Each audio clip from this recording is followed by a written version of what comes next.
هو الديجيتال ماركتينج بقى بيتلخص في حته الميديا باينج بس. بقيت دلوقتي كل ما الاقي اي اونلاين كورس او حتى اونلاين فيديوز على يوتيوب، سواء حاجات بيد او حاجات ببلاش، بيتكلموا على حته ان تعالى هعلمك ديجيتال ماركتينج. فجاه بتلاقيه دخلك في حته الميديا باينج او حته الاعلانات المموله. وده للاسف بقى بسبب الفكره اللي بقالها سنين متاخده ان الديجيتال ماركتينج والسوشيال ميديا ماركتينج هو لا، ملوش علاقة بالتسويق، ومش لازم يبقى عندك أساسيات التسويق، ودي حاجة ممكن تخش فيها على طول.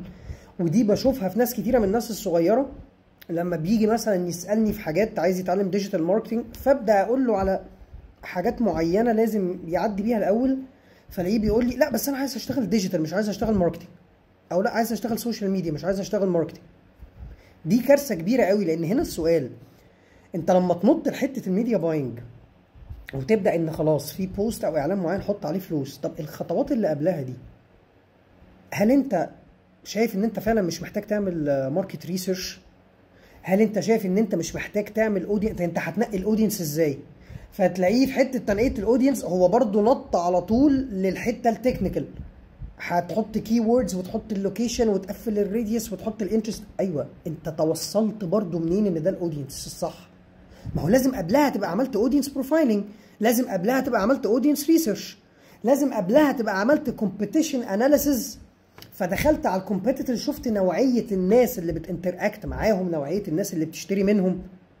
فانت لو ما عملتش كل ده هتعمل اعلان من الاخر انت عايز يبقى فيه ارقام تضحك بيها على الكلاينت، تديله ريبورت فيه ارقام كتيره، ولا انت فعلا عايز تشتغل صح وتبيع؟ ما هو امال هي بقى الخناقات بتيجي منين؟ لما تلاقي الميديا باير يقول لك والله انا جبت لك 500 ليد، وتلاقي التيم مثلا بتاع السيلز، لا لو انت شغال عقارات يقول له ايوه 500 ليد ما فيهمش ولا واحد كواليفايد، لا والله هم كواليفايد انت اللي مش عارف تقفل، لا يا عم ده انا كلمت الراجل لقيته معهوش فلوس انت جبته منين؟ ما الخناقات دي بناء على ايه؟ بناء من الاخر على مش عايز اقول فزلكه، هنسميها شورت كات، ان انت عايز تنط على طول وتنجز، اقعد بقى تعلم ان انت رحت تعمل ميديا باينج على طول. طيب هتعرف اصلا تيفاليويت الاعلان اساسا معمول صح ولا غلط لو انت مش فاهم حته الكونتنت؟ ولا هو احنا اعتمدنا ان تشات جي بي تي خلاص هو ده الكونتنت كريتور بتاعنا وده الكرييتيف دايركتور وده الار دايركتور؟ يعني الساده الافاضل اللي بيعلموا الناس ديجيتال ماركتنج، انتوا شايفين ان خلاص احنا الجزء ان احنا نعلمهم ازاي يكتبوا كونتنت، ازاي يبقى فيه هوك، ازاي يبقى فيه كول تو اكشن، ازاي اللغه تبقى ماشيه مع الاودينس، انت شايف ان ده دلوقتي خلاص مش ضروري؟ لا، ما احنا عندنا تشات جي بي تي. يا جماعة التسويق علم، لازم تاخد خطواته خطوة خطوة عشان توصل في الآخر للنتائج.